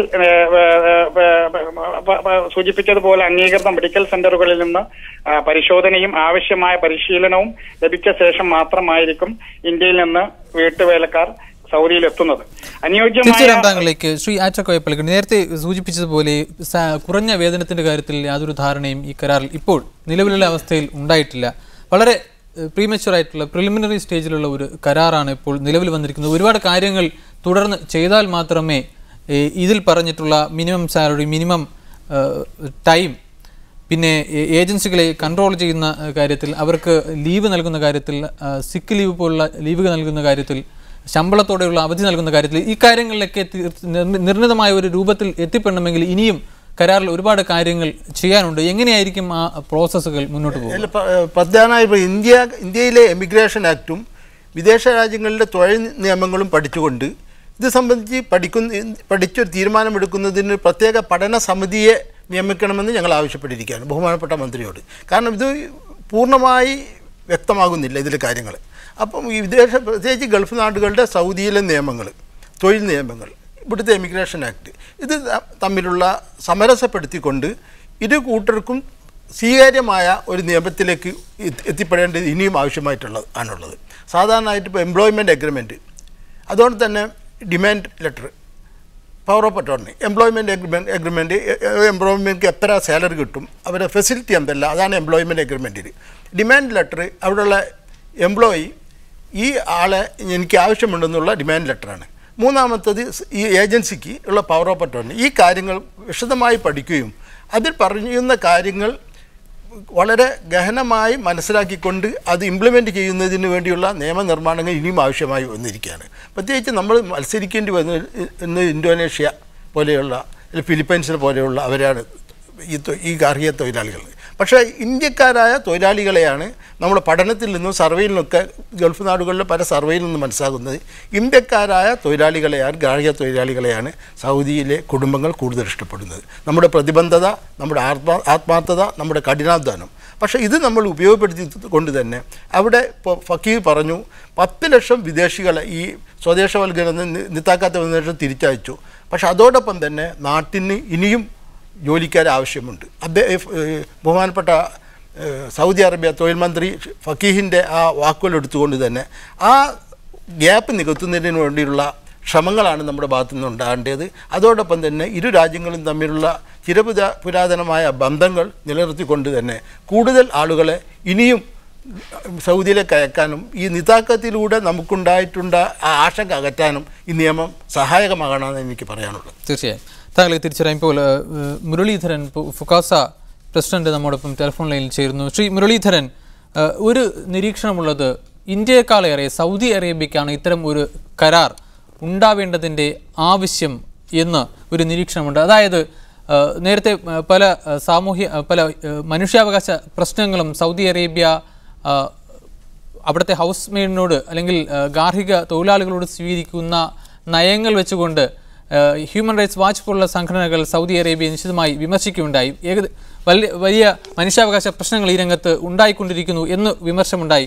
അതിനെ തുടർന്നാണ് ഇത്തരം കരാറുകൾ ഉണ്ടാവാൻ ഇടയായത്. നേരത്തെ ശ്രീലങ്കയിൽ നിന്നുള്ള ഒരു ഗാർഹിക തൊഴിലാളിയെ കഴുത്തെറുത്ത് ശിക്ഷിച്ചതുമായി ബന്ധപ്പെട്ട് ശേഷം ഫിലിപ്പീനുകളായ ഇന്തോനേഷ്യക്കാരായ ഗാർഹിക തൊഴിലാളികളെ അവരെ നാട്ടിലേക്ക് തിരിച്ചു വിളിച്ചുകൊണ്ട് വിസ നിരോധനം ഏർപ്പെടുത്തിയിട്ടുണ്ടായി. ഇങ്ങനെ പലതരം പ്രശ്നങ്ങൾ ഉണ്ടായ ശേഷം ഗാർഹിക തൊഴിൽ രംഗത്ത് തൊഴിലാളികളുടെ ക്ഷാമം ഉണ്ടായ ഒരു ഘട്ടത്തിലാണ് സൗദി അറേബ്യ ഇത്തരമൊരു കരാറിൽ ഒപ്പിടാൻ സന്നദ്ധത പ്രകടിപ്പിച്ചത്. ആ അർത്ഥത്തിൽ ഇന്ത്യയെക്കാളേറെ സൗദി അറേബ്യക്കായിരുന്നു ഇങ്ങനെ ഒരു കരാറിന്റെ ആവശ്യം എന്നുള്ള നിരീക്ഷണത്തോട് താങ്കൾ യോജിക്കുന്നുണ്ടോ? ആ നിരീക്ഷണം പൂർണ്ണമായിട്ട് ശരിയല്ല. കാരണം സൗദി അറേബ്യയിൽ 28 ലക്ഷത്തോളം ഇന്ത്യക്കാരുണ്ട്. ഈ കരാറ് ഇപ്പോൾ ഡൊമസ്റ്റിക് വർക്കേഴ്സിന്റെ കാര്യത്തിൽ സൗദി അറേബ്യയും ഇന്ത്യയും തമ്മിൽ ഉണ്ടാക്കാൻ പോകുന്ന ഈ കരാറ് ഇതിന്റെ കൺസെപ്റ്റുകൾ മാത്രമേ ഇപ്പോഴും വന്നിട്ടുള്ളൂ. അതിന്റെ ആക്ച്വൽ അതിന്റെ കാര്യങ്ങളൊക്കെ ശമ്പളം, ലീവ്, മറ്റു കാര്യങ്ങളൊക്കെ തന്നെ ഇനി വരാൻ പോകുന്നേ ഉള്ളൂ. അപ്പൊ ഈ ഒരു ഡൊമസ്റ്റിക് വർക്കേഴ്സിന്റെ കാര്യത്തിൽ ഉണ്ടാക്കിയിട്ടുള്ള ഈ കരാറ് ഒരു വളരെ ബൃഹത്തായ ഒരു കോംപ്രഹെൻസീവ് ആയിട്ടുള്ള ഒരു കരാറിന്റെ മുന്നോടിയായിട്ട് വേണം നമുക്ക് കാണേണ്ടത്. അങ്ങനെ വരുമ്പോൾ സൗദി അറേബ്യക്കാൾ ഏറെ ഇന്ത്യക്കായിരിക്കും അല്ലെങ്കിൽ ഇന്ത്യൻ തൊഴിലാളികൾക്കായിരിക്കും ഈ കരാറ് ഗുണകരമാവുക. സൗദി അറേബ്യയിലെ ഇന്ത്യൻ തൊഴിലാളികളുടെ ഇന്ത്യൻ ഡൊമസ്റ്റിക് വർക്കേഴ്സിന്റെ എണ്ണം മറ്റ് രാജ്യങ്ങളെ അപേക്ഷിച്ച് ഒരുപക്ഷെ കുറവായിരിക്കാം. ഫിലിപ്പിനോകളുടെ അല്ലെങ്കിൽ ഇന്തോനേഷ്യയുടെയൊക്കെ അപേക്ഷിച്ചിട്ട് ഇന്ത്യൻ ഡൊമസ്റ്റിക് വർക്കേഴ്സിന്റെ കാര്യം മറ്റു മേഖലയിലുള്ളതല്ല, ഡൊമസ്റ്റിക് വർക്കേഴ്സിന്റെ കാര്യത്തിൽ ഇന്ത്യൻ ഡൊമസ്റ്റിക് വർക്കേഴ്സിന്റെ എണ്ണം കുറവായിട്ടാണ് കാണുന്നത്. അങ്ങനെ വരുമ്പോൾ ഈ കരാറ് കൊണ്ട് ഗുണമുണ്ടാകാൻ പോകുന്നത് ഈ ഘട്ടത്തിലല്ല ഞാൻ പറയുന്നത്. ഈ ഘട്ടത്തിൽ ഒരുപക്ഷെ ഗുണകരമാകുമെന്നുള്ള കാര്യം ഇനി അതിന്റെ ടേംസ് ആൻഡ് കണ്ടീഷൻസ് വന്നതിന് ശേഷം മാത്രമേ എനിക്ക് പറയാൻ പറ്റുള്ളൂ. ഭാവിയിൽ ഒരുപക്ഷെ നേട്ടമുണ്ടാക്കാൻ പോകുന്നത് ഏറ്റവും വലിയ ഒരു വിദേശ രാജ്യത്തുള്ള തൊഴിലാളികൾ ജോലി ചെയ്യുന്ന രാജ്യം എന്നുള്ള അർത്ഥത്തിൽ ഈ 28 ലക്ഷം ഇന്ത്യക്കാർ നമ്പർ 1 ആണത്. ഈ ഇന്ത്യൻ തൊഴിലാളികൾക്കാണ് ഇതുകൊണ്ട് നേട്ടമുണ്ടാക്കാൻ പോകുന്നത്. ഇതാണ് എനിക്ക് ഇതിനെക്കുറിച്ച് പറയാനുള്ളത്. തീർച്ചയായും താങ്കൾക്ക്. ശ്രീ അഷ്റഫ് എങ്ങോട് മറ്റൊരു നിരീക്ഷണമുണ്ട്. അതായത് ഇത്തരം നിയമങ്ങൾ കാരണം തൊഴിൽ ഉടമകൾ സൗദിയിൽ നിന്ന് ഗാർഹിക തൊഴിലാളികളെ റിക്രൂട്ട് ചെയ്യാൻ പോകുന്ന തൊഴിലുടമകൾ അവർ ഇന്ത്യയിൽ ഇത്തരം കരാറുള്ള രാജ്യങ്ങളിൽ നിന്ന് തൊഴിലാളികളെ സ്വീകരിക്കുന്നതിൽ നിന്ന് വിമുഖത കാണിക്കുന്നു. അതായത് കൂടുതൽ നിയമങ്ങൾ വരുന്നു, ശിക്ഷിക്കപ്പെടാനുള്ള സാധ്യത, കരാർ നിയമങ്ങൾ ലംഘിച്ചാൽ ശിക്ഷിക്കപ്പെടാനുള്ള സാധ്യത ഉണ്ടാകുന്നു. തൊഴിലാളികൾ കൂടുതൽ നിയമപരിരക്ഷ ലഭിക്കുന്നു. അതുകൊണ്ട് തന്നെ കരാറിൽ ഏർപ്പെടാത്ത മറ്റു രാജ്യങ്ങളിൽ നിന്ന് തൊഴിലാളികളെ റിക്രൂട്ട് ചെയ്യുവാൻ റിക്രൂട്ടിംഗ് ഏജൻസികളെ സമീപിക്കുന്നതായ വാർത്തകൾ ഗൾഫിലെ പല മാധ്യമങ്ങളിൽ നിന്നും വായിച്ചറിയാൻ സാധിച്ചിട്ടുണ്ട്. എത്രത്തോളം ശരിയാണത്? അങ്ങനെയാണെങ്കിൽ ഈ കരാർ ഉണ്ടാകുന്നതോടുകൂടി മറ്റൊരു ദോഷഫലവും, അതായത് സൗദിയിൽ നിന്ന് ഇന്ത്യയിൽ നിന്നുള്ള തൊഴിലാളികളെ എടുക്കാത്ത ഒരു അവസ്ഥയിലേക്ക്, തൊഴിലുടമകൾ ഇഷ്ടപ്പെടാത്ത രീതിയിലേക്ക് കാര്യങ്ങൾ മാറിമറിയാൻ സാധ്യതയുണ്ടാവില്ലേ? അത്തരമൊരു വാർത്ത എത്രമാത്രം ശരിയാണ് എന്ന കാര്യത്തിൽ എനിക്ക് വിയോജിപ്പുണ്ട്. കാരണം ഈ കരാറുകൾ ഒപ്പുവെക്കാത്ത രാജ്യത്ത് നിന്നാണ് സൗദി പൗരന്മാർ കൂടുതൽ വീട്ടുവേലക്കാരെ, ഗാർഹിക തൊഴിലാളികളെ റിക്രൂട്ട് ചെയ്യുന്നത് എന്ന വാർത്ത പൂർണ്ണമായും ശരിയാണ് എന്ന് എനിക്ക് തോന്നുന്നില്ല. തീർത്തും ഒരു അഗ്രിമെന്റ് ഉള്ള രാജ്യങ്ങളിൽ നിന്ന് തന്നെയാണ് തൊഴിലാളികളെ റിക്രൂട്ട് ചെയ്യാൻ സൗദി പൗരന്മാർ ആഗ്രഹിക്കുന്നതും ഇഷ്ടപ്പെടുന്നതും. വ്യക്തമായ വ്യവസ്ഥകൾ വേണമെന്ന് ആഗ്രഹിക്കുന്നവരാണ് ഈ റിക്രൂട്ട് ചെയ്യുന്ന എംപ്ലോയർമാരിൽ ഭൂരിഭാഗവും. അതിൽ കുറഞ്ഞ ശതമാനം ആളുകൾ മാത്രമാണ് ഇത്തരത്തിലുള്ള രീതികളിൽ ഈ കരാറുകൾ തൊഴിൽ കരാറുകൾ ഉണ്ടാക്കിയ രാജ്യങ്ങളിൽ നിന്ന് തൊഴിലാളികളെ സ്വീകരിക്കുന്നതിൽ വിമുഖത കാട്ടുന്നത്. അത് മൊത്തത്തിൽ സൗദിയിൽ അങ്ങനെ സംഭവിക്കുന്നു എന്ന ധാരണ തെറ്റാണ് എന്നാണ് എനിക്ക്. അത്തരമൊരു സാധ്യതയെക്കുറിച്ചാണ് ഞാൻ പറഞ്ഞത്. എങ്ങനെ? അത്തരമൊരു സാധ്യതയെക്കുറിച്ചാണ്, അത്തരമൊരു ആശങ്കയെക്കുറിച്ചാണ് നമ്മൾ സംസാരിച്ചത്. അത്തരമൊരു ആശങ്കയ്ക്ക് യാതൊരു അടിസ്ഥാനവുമില്ല. അങ്ങനെ ഒരു ഈ തൊഴിൽ കരാറിൽ ഏർപ്പെടുന്നതോടു കൂടി വളരെ വ്യക്തമായ ഒരു കോൺട്രാക്ട് കയ്യിൽ ഉള്ളത് കൊണ്ട് തന്നെ സൗദി പൗരന്മാർക്ക് ഇത് കൂടുതൽ സൗകര്യപ്രദമാകും. അവർ ഇന്ത്യയിൽ നിന്ന് കൂടുതൽ തൊഴിലാളികളെ റിക്രൂട്ട് ചെയ്യുന്നതിൽ താല്പര്യം കാണിക്കുമെന്നാണ് എനിക്ക് അക്കാര്യത്തിൽ പറയാനുള്ളത്. അങ്ങനെ തന്നെ പ്രതീക്ഷിക്കാം. ശ്രീ മുരളീധരനിലേക്ക് ഒരിക്കൽ കൂടി. ശ്രീ മുരളീധരൻ, ഇത്തരം നിയമങ്ങളുടെ നല്ല വശങ്ങളും ദോഷവശങ്ങളും നമ്മളിപ്പോൾ ചർച്ച ചെയ്തു കഴിഞ്ഞു. പക്ഷേ പ്രധാനമായി ഉന്നയിക്കപ്പെടുന്ന, നേരത്തെ ശ്രീ ആറ്റക്കോയ പള്ളിക്കണ്ടി ഉന്നയിച്ച മറ്റൊരു കാര്യം, നിയമങ്ങളുടെ അഭാവം മാത്രമല്ല പലപ്പോഴും ഇത്തരം ചൂഷണങ്ങൾക്ക് കാരണമായി ഉണ്ടാകുന്നത്, മറിച്ച് ആ നിയമങ്ങളെ കർശനമായി നടപ്പാക്കുന്നതിലെ പാളിച്ചകളാണ്. നമ്മുടെ ഇന്ത്യൻ എംബസി പോലും അത്തരം ചില പാളിച്ചകൾക്ക് വിധേയമാണ്. ഇന്ത്യക്കാരിൽ ഏറ്റവും കൂടുതൽ തൊഴിലാളികൾ ചൂഷണം അനുഭവിക്കാൻ കാരണം തന്നെ കൃത്യമായ ശിക്ഷിക്കപ്പെടുകയില്ല, ചോദ്യം ചെയ്യപ്പെടുകയില്ല എന്നുള്ള ഒരു ധാരണ കൊണ്ട് കൂടിയാണ് എന്നും ചില നിരീക്ഷണങ്ങളുണ്ട്. എത്രത്തോളം ശരിയാണ്? ഈ കരാറിൻ്റെ കാര്യത്തിലും എംബസി കൃത്യമായ വിട്ടുവീഴ്ചയില്ലാത്ത കർശനമായ നിലപാട് എടുത്തില്ലെങ്കിൽ ഇത്തരം കരാറിൽ പറയുന്ന കാര്യങ്ങളൊക്കെ തന്നെ നടപ്പിലാകാതെ പോവുകയായിരിക്കില്ലേ ഫലം? അത് ആ ആശങ്കയ്ക്ക് കുറച്ച് തീർച്ചയായിട്ടും അതിന് ഒരു കാരണമുണ്ട്. അത് ആ ആശങ്കയ്ക്ക് അടിസ്ഥാനമുണ്ട്. കാരണം ഈ ഗാർഹിക തൊഴിലാളികൾ എന്ന് പറയുന്നത് അവര് മറ്റു തൊഴിലാളികളെ പോലെ പുറത്ത് ജോലി ചെയ്യുന്നവരല്ല. അവര് ഒരു സൗദി പൗരന്റെ വീട്ടിനുള്ളിൽ ജോലി ചെയ്യുകയാണ്. ആ ജോലി ചെയ്യുന്ന അവസരത്തിൽ പുറം ലോകവുമായിട്ട് കാര്യമായിട്ടുള്ള ബന്ധം, ഒരുപക്ഷെ ടെലിഫോണിൽ കൂടിയുള്ള ബന്ധം മാത്രമേ ഉണ്ടാകാൻ സാധ്യതയുള്ളൂ. അതിനകത്ത് നടക്കുന്ന കാര്യങ്ങൾ, അത് പലതരത്തിലുള്ള വിഷയങ്ങളും അതിനകത്ത് നടക്കാം. ഇതിന് ഇന്ത്യൻ എംബസി കരാറുണ്ടായാൽ പോലും ഇന്ത്യൻ എംബസിക്കോ നീതിന്യായ സംവിധാനത്തിനോ ഉള്ള ഒരു ആക്സസ് എന്ന് പറയുന്നത് പരിമിതമാണ്. അപ്പോൾ അങ്ങനെയുള്ള ഒരു സാഹചര്യത്തിൽ നിയമത്തിന്റെ ഒരു അഭാവമല്ല, നേരെ മറിച്ച് സാഹചര്യങ്ങളാണ്. സാഹചര്യങ്ങൾ പ്രതികൂലം ആണെങ്കിൽ തീർച്ചയായിട്ടും ഈ കരാറിന്റെ ശരിയായ രീതിയിൽ പൂർണ്ണമായ അർത്ഥത്തിൽ നടപ്പിലാക്കുന്നതിന്റെ സാധ്യതയൊക്കെ കുറവായിരിക്കും എന്നാണ് എനിക്ക് തോന്നുന്നത്. എന്നാലും നിലവിലുള്ള സാഹചര്യത്തിൽ ഇപ്പോൾ ഡൊമസ്റ്റിക് വർക്കേഴ്സിന്റെ ഗാർഹിക തൊഴിലാളികളുടെ കാര്യത്തിൽ ലേബർ നിയമത്തിൽ നിന്ന് അവർ മാറ്റി നിർത്തപ്പെടുത്തിയിരിക്കുകയാണ്. അപ്പോൾ അങ്ങനെയുള്ള സാഹചര്യത്തിൽ ഇങ്ങനെ ഒരു കരാർ വരുമ്പോൾ കുറച്ചുകൂടി നല്ല രീതിയിലുള്ള ഒരു മോണിറ്ററിംഗ് ഉണ്ടാക്കാൻ സാധിക്കും. അത് മാത്രമല്ല, ഇപ്പോൾ ഇന്ത്യൻ എംബസിക്ക് ഇന്ത്യയും സൗദി അറേബ്യയും തമ്മിൽ കരാർ ഒന്നും ഇല്ലാത്തത് കൊണ്ട് കാര്യമായിട്ടുള്ള റോൾ ഇക്കാര്യത്തിൽ ഇല്ല.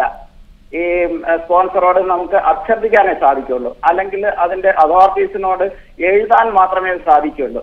നേരെ മറിച്ച് ഇങ്ങനെ ഒരു കരാർ ഉണ്ടാകുമ്പോൾ കരാറിന്റെ വ്യവസ്ഥകൾക്ക് വിധേയമായിട്ട് ഇന്ത്യൻ എംബസിക്ക് കുറച്ചുകൂടി ഇപ്പോൾ ഉള്ളതിനേക്കാൾ കുറച്ചുകൂടി നല്ല ഇടപെടാൻ സാധിക്കും, അങ്ങനെ ഇടപെടേണ്ടതാണ്. മറ്റൊരു കാര്യം കൂടി ശ്രീ ആറ്റക്കോയ പള്ളിക്കണ്ടി, ഇത്തരം നിയമങ്ങളുടെ അഭാവവും അത്തരം പരിരക്ഷകളുടെ അഭാവവും കൂടുതൽ ചൂഷണത്തിന് വിധേയമാകുന്നതിന് കാരണമാകുന്നതായി ചൂണ്ടിക്കാട്ടപ്പെടുകയുണ്ടായി. അതോടൊപ്പം തന്നെ സാംസ്കാരികമായ അന്തരങ്ങൾ, രണ്ട് സംസ്കാരത്തിലുള്ള വ്യത്യാസങ്ങൾ, ഇവയൊക്കെ എത്രത്തോളം ഇതിന് കാരണമാകുന്നുണ്ട്? ഗാർഹിക തൊഴിൽ, ഇന്ത്യയിൽ നിന്നുള്ള ഒരു ഗാർഹിക തൊഴിലാളി മറ്റൊരു ദേശത്ത് തീർത്തും വ്യത്യസ്തമായ ഒരു സംസ്കാരത്തിൽ പോയി ജോലി ചെയ്യുമ്പോൾ ഈ സംസ്കാരങ്ങൾ തമ്മിലുള്ള അന്തരം അവർ തമ്മിലുള്ള ബന്ധങ്ങളെ ബാധിക്കുന്നു. മാനുഷിക പരിഗണന വിട്ടുകൊണ്ട് അവരെ ചൂഷണം ചെയ്യാനും പീഡിപ്പിക്കാനും ഒക്കെ, അടിമകളെപ്പോലെ ട്രീറ്റ് ചെയ്യാനുമൊക്കെ സാധിക്കുന്ന ഒരു സാഹചര്യം കൂടി ഉണ്ടാകുന്നില്ലേ? അത് ഇന്ത്യയും മറ്റു രാജ്യങ്ങളും, ഉദാഹരണത്തിന് ഫിലിപ്പൈൻസ് ആയാലും ഇന്തോനേഷ്യ ആയാലും ശ്രീലങ്ക ആയാലും, അവിടെ ഗാർഹിക തൊഴിലാളിന് പോകുന്നവർക്ക് ഒരു ബോധവൽക്കരണ ക്ലാസ്, സ്റ്റഡി ക്ലാസ്, ഒരു പഠന ക്ലാസ് നൽകുന്നുണ്ട്. ഇന്ത്യയെ സംബന്ധിച്ചിട്ട് അത്തരത്തിലുള്ള ഒരു സമ്പ്രദായം ഞാനിവിടെ കാണുന്നില്ല. ഒരു ദിവസം ജോലിക്ക് അങ്ങ് പോകുന്നു എന്നുള്ളത് ഒരു ബോധവൽക്കരണം. സ്വാഭാവിക വെറുതെ തെറ്റിദ്ധരിക്കപ്പെടുകയാണ്, അവർ മറ്റൊരു രീതിയിൽ ചൂഷണം ചെയ്യപ്പെടുന്നു എന്നുള്ളത്.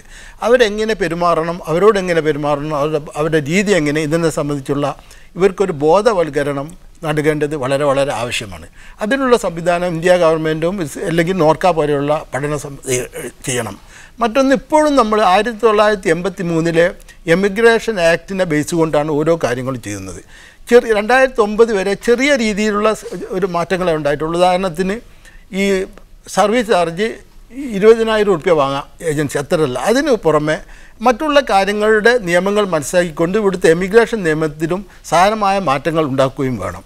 ഈ പ്രധാന കാര്യം, ഇപ്പോൾ ഗാർഹിക തൊഴിലാളികൾ എന്ന് വെച്ചാൽ വീട്ടുവേലയ്ക്ക് പോകുന്നവരാണെന്ന് പറഞ്ഞ് തള്ളി മാറ്റിക്കൂടെ. നമ്മളെ സമ്പത്തിൻ്റെ വലിയൊരു അംശമാണ് അവർ. അപ്പോൾ അവർക്ക് ഇതിനെ സംബന്ധിച്ചുള്ള ഒരു ബോധവൽക്കരണ പഠന ക്ലാസ് നോർക്ക പോലെയുള്ളവർ ഒരിക്കൽ കൂടി ഷീബ രാമചന്ദ്രനിലേക്ക്, പ്രവാസി സംഘടനകൾ, അവിടെ പ്രവർത്തിക്കുന്ന സാമൂഹ്യ സംഘടനകൾക്ക് ഈ കാര്യത്തിൽ വലിയ റോളുകളില്ലേ? പ്രത്യേകിച്ചും ഈ സാംസ്കാരിക അന്തരങ്ങൾ കുറച്ചുകൊണ്ട് ഇരു രാജ്യങ്ങൾ തമ്മിലുള്ള ഒരു ബ്രിഡ്ജിങ്ങിന് ഈ സാമൂഹ്യ സംഘടനകൾ കൃത്യമായ ഉത്തരവാദിത്തം നിർവഹിക്കേണ്ടതില്ലേ? അത്തരത്തിലുള്ള എന്തെല്ലാം പദ്ധതികളാണ്, പ്രവർത്തനങ്ങളാണ് നടത്തിക്കൊണ്ടിരിക്കുന്നത് ഇപ്പോൾ? 110 രാഷ്ട്രങ്ങളിലായിട്ടാണ് നമ്മുടെ ഇന്ത്യയിലുള്ള തൊഴിലാളികൾ വിഭജിച്ച് കിടക്കുന്നത്. സൗദി അറേബ്യയിലും അതുപോലെ തന്നെ ആദ്യം പറഞ്ഞ പോലെ 6 ലക്ഷത്തോളം വരുന്ന ഇന്ത്യക്കാര് ഗാർഹിക തൊഴിലാളികളായിട്ടുണ്ട്. തീർച്ചയായിട്ടും എൻ്റയർലി ഡിഫറെന്റ് ആയിട്ടുള്ള വിവിധ സംസ്കാരങ്ങളിൽപ്പെട്ട ആളുകളാണ് വരുന്നത്. സ്വാഭാവികമായി നമുക്കറിയാം, ഒരു രാജ്യത്തിന്റെ നിയമങ്ങളും നിയമപരിരക്ഷകളും അതിന്റെ നിന്നുകൊണ്ട് പ്രവർത്തിക്കേണ്ടത്. പല രാജ്യങ്ങളിൽ കാണുന്ന പോലെയുള്ള, ഇപ്പോൾ ആദ്യം സൂചിപ്പിച്ചതുപോലെ ചില ഒറ്റപ്പെട്ട സംഭവങ്ങൾ ഒരുപക്ഷെ സൗദിയിൽ ഉണ്ടാകുമായിരിക്കും. അത് നിങ്ങൾ ശ്രീലങ്കൻ വീട്ടുജോലിക്കാരികളുടെ കാര്യമൊക്കെ പറഞ്ഞത്, അത് തീർത്തും ഒറ്റപ്പെട്ട സംഭവങ്ങളാണ്. അങ്ങനെ വെച്ച് നോക്കുമ്പോൾ മതപരമായും അതിൽ ആത്മീയതയൊക്കെ കുറെ കൂടി ഉള്ള ഒരു രാഷ്ട്രത്തിലെ വളരെ അച്ചടക്കവും അടക്കമൊതുക്കവുമായിട്ട് ജീവിക്കുന്ന ആളുകളും അതുപോലെ തന്നെയുള്ള കുടുംബങ്ങളുമാണ് നമ്മൾ കാണാൻ കഴിയുന്നത്. കാരണം രാത്രി ഒരുപക്ഷെ പാരീസിലോ ലണ്ടനിലോ മറ്റേ ഡൽഹിയിലോ ബോംബെയിലോ കാണാൻ കഴിയില്ല. രാത്രിയായി കഴിഞ്ഞാൽ ഒരു സ്ത്രീജനങ്ങൾ ഇവിടുത്തെ സൂക്കുകളിൽ കൂടെ, തെരുവുകളിൽ കൂടെ, മാർക്കറ്റിലൊക്കെ പോയി തിരിച്ചു വരുന്നത് തനിച്ച്.